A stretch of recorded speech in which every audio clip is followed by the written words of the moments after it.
Hello दोस्तों, Goyal study point 35 channel में आपका स्वागत है। दोस्तों, आज मैं जीके के जो रेलवे में पूछे जाने वाले बार-बार क्वेश्चन को लेके आया हूँ। दोस्तों, वीडियो को लास्ट तक ज़रूर देखें। अगर वीडियो पसंद आए तो लाइक करना, सब्सक्राइब करना। दोस्तों, टाइम वेस्ट ना करते हुए आपके सामने पहला क्वेश्चन ये रहा दोस्तों।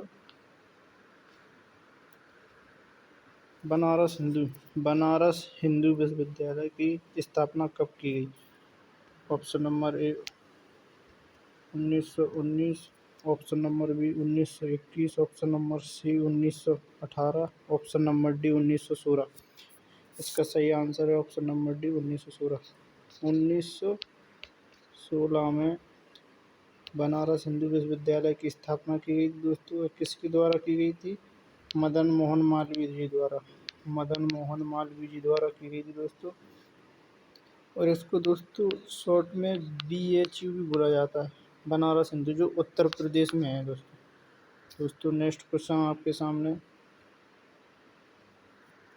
भारत के उस वायसराय का नाम बताइए जिसका संबंध भारतीय स्वतंत्रता संग्राम के दौरान विवादास्पद रहा। भारत के उस वायसराय का नाम बताइए जिसका संबंध भारतीय स्वतंत्रता संग्राम के दौरान भारतीय विवादास्पद एल्बर्ट बिल से था। Option A Lord Ripon, option B Lord Lansdowne, option C Lord Mayo, option D Dufferin. दोस्तों, इसका सही आंसर है लॉर्ड रिपन। दोस्तों, रिपन के बारे में थोड़ी बात कर लेते हैं। एल्बर्ट बिल क्या था? रिपन का कार्यकाल 1880 से 84 तक रहा दोस्तों। इन्हीं के द्वारा एल्बर्ट बिल को लाया गया था दोस्तों। एल्बर्ट बिल में क्या था दोस्तों? एल्बर्ट बिल फौजदार दंड व्यवस्था थी, उसमें संशोधन किया गया था। फौजदार दंड व्यवस्था में दोस्तों ये था कि जो भेदभाव किया जाता था फौजदार दंड व्यवस्था में, उसको समाप्त करने के लिए लॉर्ड रिपन द्वारा 1980 से 84 के बीच कार्यकाल के दौरान एल्बर्ट बिल आए। एल्बर्ट बिल में संशोधन किया कि सभी के साथ एक समान व्यवहार किया जाए। और दोस्तों, इसमें यह भी कहा गया था कि जो पहले भारतीय न्यायाधीश होते थे वो यूरोपीय लोगों के मुकदमे नहीं सुनते थे, लेकिन एल्बर्ट बिल आने के बाद वे यूरोपीय लोगों के मुकदमे भी सुन सकते थे। तो दोस्तों, नेक्स्ट क्वेश्चन की ओर चलते हैं। नेक्स्ट क्वेश्चन है, महात्मा गांधी चंपारण आए थे? ऑप्शन ए 1916 में, ऑप्शन बी 1917 में, ऑप्शन सी 1918 में, ऑप्शन डी 1919 में। दोस्तों, महात्मा गांधी जी चंपारण 1916 में आए थे। ये चंपारण बिहार में है दोस्तों। बिहार में है दोस्तों चंपारण में ये क्या था? ये किसान आंदोलन था दोस्तों। ये किसान आंदोलन थे, इसमें महात्मा गांधी जी गए थे। वही है, महात्मा गांधी जी का सबसे पहला सत्याग्रह था जो सफल रहा 1916 में। 1916 नहीं दोस्तों, 1917 इसका सही आंसर। सॉरी दोस्तों, 1917। 1918 में उन्होंने दूसरा अहमदाबाद में किया था मिल मजदूरों के लिए, और यहीं पे उन्होंने पहली बार उपवास रखा था। 1918 में ही उन्होंने खेड़ा में किया था, खेड़ा सत्याग्रह किया था। इसका सही आंसर दोस्तों ऑप्शन बी है, 1917। नेक्स्ट क्वेश्चन दोस्तों आपके सामने, कामागाटा मारू घटना संबंधित है। कामागाटा मारू घटना किससे संबंधित है? ऑप्शन नंबर ए भारतीय स्वतंत्रता संग्राम, ऑप्शन नंबर बी फिलीपींस पर इजरायली हमले, ऑप्शन नंबर सी माली में हुए आतंकी हमले, ऑप्शन नंबर डी अरब क्रांति। दोस्तों, इसका सही आंसर बताइए। दोस्तों, इसका सही आंसर है भारतीय स्वतंत्रता संग्राम। दोस्तों, कामागाटा मारू क्या? कामागाटा मारू एक जहाज है, एक जापानी, जो भारत के बाबा गुरदीप सिंह के संरक्षण में लिया गया था, जो कनाडा जाने के लिए। तो यह कनाडा पहुंचे दोस्तों यहाँ इस जहाज के लेकर। तो कनाडा की सरकार ने इनको वहाँ बेंकाबू बंदरगाह बेंकाबू बंदरगाह, वहाँ पे नहीं उतरने दिया और उनको वापस कर दिया। वापस ये कोलकाता पश्चिम बंगाल में आए। पश्चिम बंगाल में है बजबज बंदरगाह। बजबज बंदरगाह पे तो यहाँ पे अंग्रेजी सेना ने भारतीयों को गोली मार दी और वहाँ पर कईयों भारतीय लोग मारे गए। इसी घटना को कामागाटोमारू घटना कहते हैं। नेक्स्ट क्वेश्चन है दोस्तों, भारत ने पोखरण में अपना दूसरा परमाणु परीक्षण किस वर्ष किया था? Option A 1998, option B 2003, option C 1996, option D 2001। दोस्तों इसका सही आंसर बताइए। इसका सही आंसर है 1998 में दोस्तों भारत ने अपना दूसरा परमाणु परीक्षण किया था पोखरण में। दोस्तों पहला कब किया था? फर्स्ट पोखरण में किया था। पहला किया था 1974 में, 18 मई 1974 को किया था। दोस्तों नेक्स्ट क्वेश्चन है, आकाशगंगा की निकटतम स्पालर गैलेक्सी कौन सी है दोस्तों? इसमें option number A sunflower galaxy, option B Andromeda galaxy, option C pinwheel galaxy, option C dwarf Galaxy.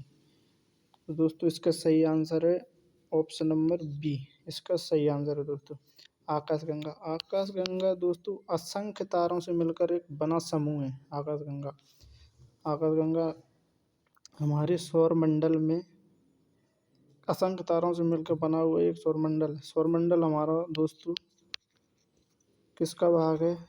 Milky way Galaxy मंद। दोस्तों नेक्स्ट क्वेश्चन देखते हैं, कौन सी रेलवे लाइन अरब सागर के समानांतर चलती है? कौन सी रेलवे लाइन अरब सागर के समानांतर चलती है? ऑप्शन ए मध्य रेलवे, ऑप्शन बी पश्चिम रेलवे, ऑप्शन सी दक्षिण railway, option D Konkan railway. तो अरब सागर के समानांतर कौन सी? तो दोस्तों इसका सही आंसर है कोंकण रेलवे। कोंकण रेलवे दोस्तों इसकी लंबाई है 760 किलोमीटर और ये कहाँ से कहाँ तक है दोस्तों? ये मुंबई में रोहट से मंगलोर तक कर्नाटक जाता है दोस्तों नेक्स्ट क्वेश्चन है अपना, सरदार सरोवर बांध किस नदी पर बना है? सरदार सरोवर बांध किस नदी पर बना है दोस्तों? ऑप्शन ए नर्मदा नदी पर, ऑप्शन बी गंगा नदी पर, ऑप्शन सी ताप्ती नदी पर, ऑप्शन डी यमुना नदी पर। दोस्तों इसका सही आंसर बताइए क्या है? दोस्तों इसका सही आंसर है नर्मदा नदी पर है। नर्मदा नदी। सरदार सरोवर बांध के बारे में दोस्तों थोड़ी चर्चा कर लेते हैं। क्या सरदार सरोवर बांध दोस्तों, इससे 4 राज्य लाभान्वित होते हैं। 4 राज्य लाभान्वित होते हैं। पहला एमपी, गुजरात, महाराष्ट्र, एमपी, गुजरात, महाराष्ट्र और राजस्थान। ये 4 लाभान्वित होते हैं दोस्तों। अब नेक्स्ट क्वेश्चन देखते हैं दोस्तों, भारतीय संविधान के किस अनुच्छेद में मनी बिल भारतीय संविधान के किस अनुच्छेद में मनी बिल को परिभाषित किया गया? अनुच्छेद नंबर पूछ रहा है। ऑप्शन ए 109, ऑप्शन बी अनुच्छेद 113, अनुच्छेद नंबर 115, ऑप्शन डी अनुच्छेद 110। इसका सही आंसर है दोस्तों अनुच्छेद 110 मनी बिल या धन विधेयक इसी को धन विधेयक कहते हैं दोस्तों। इस धन विधेयक के बारे में आप जानते हैं, इसको दोस्तों लोकसभा में ही पारित किया जाता है, ना कि राज्यसभा में। अगर लोकसभा द्वारा इसे पारित कर दिया जाता है तो राज्यसभा में भेजा जाता है। राज्यसभा 14 दिन के अंदर इसे स्वीकार या अस्वीकार करके भेजती है, तो इसे लोकसभा द्वारा स्वीकार माना जाता है, पारित माना जाता है दोनों सदनों द्वारा। दोनों सदनों द्वारा जब यह पारित हो जाता है तो इसको दोस्तों राष्ट्रपति के पास भेजा जाता है। राष्ट्रपति को धन विधेयक पे विचार करने की या दोबारा से इसे वापस करने की अनुमति नहीं है। राष्ट्रपति के पास इतनी पावर नहीं है कि धन विधेयक को वापस कर सके, या तो इसको रख सकता है या फिर इसको पास कर सकता है। दोस्तों यह धन विधेयक के बारे में, और इसकी लास्ट जो समीक्षा रहती है, पूरा जो लोकसभा इस पर लास्ट निर्णय लेती है धन विधेयक पर दोस्तों। दोस्तों नेक्स्ट क्वेश्चन है अपना, निम्नलिखित में से कौन सी भाषा संयुक्त राष्ट्र की 6 आधिकारिक भाषाओं में से एक है? 6 आधिकारिक भाषाओं में से एक है। दोस्तों संयुक्त राष्ट्र संघ की पहली भाषा ए जापानी, दूसरी हिंदी, तीसरी चीनी, चौथी उर्दू। इसका सही आंसर बताइए दोस्तों क्या है? इसका सही आंसर है दोस्तों ऑप्शन सी चीनी। संयुक्त राष्ट्र संघ की बात कर लेते हैं तो इसकी स्थापना 24 अक्टूबर 1945 को हुई थी दोस्तों। इसका मुख्यालय दोस्तों न्यूयॉर्क मैनहट्टन में है दोस्तों, न्यूयॉर्क मैनहट्टन में दोस्तों। इसकी 6 आधिकारिक भाषाएं हैं, अरबी, स्पेनिश, फ्रेंच, रूसी, चीनी और अंग्रेजी। ये 6 इसकी आधिकारिक भाषाएं दोस्तों। दोस्तों नेक्स्ट क्वेश्चन इसका, प्रथम पंचवर्षीय योजना किस मॉडल पर आधारित थी दोस्तों? प्रथम पंचवर्षीय योजना किस मॉडल पर आधारित? Option A Harrod model, John W Miller, option C Gadgil योजना, ऑप्शन सी पीवी महालनोबिस। इसका सही आंसर क्या है दोस्तों? इसका सही आंसर है दोस्तों हेरल्ड मॉडल। दोस्तों प्रथम पंचवर्षीय योजना का कार्यकाल 1956 से 1951 से 1956 तक था। इसमें कृषि को प्राथमिकता दी गई थी दोस्तों। दोस्तों नेक्स्ट क्वेश्चन की ओर चलते हैं दोस्तों। नेक्स्ट क्वेश्चन, भारतीय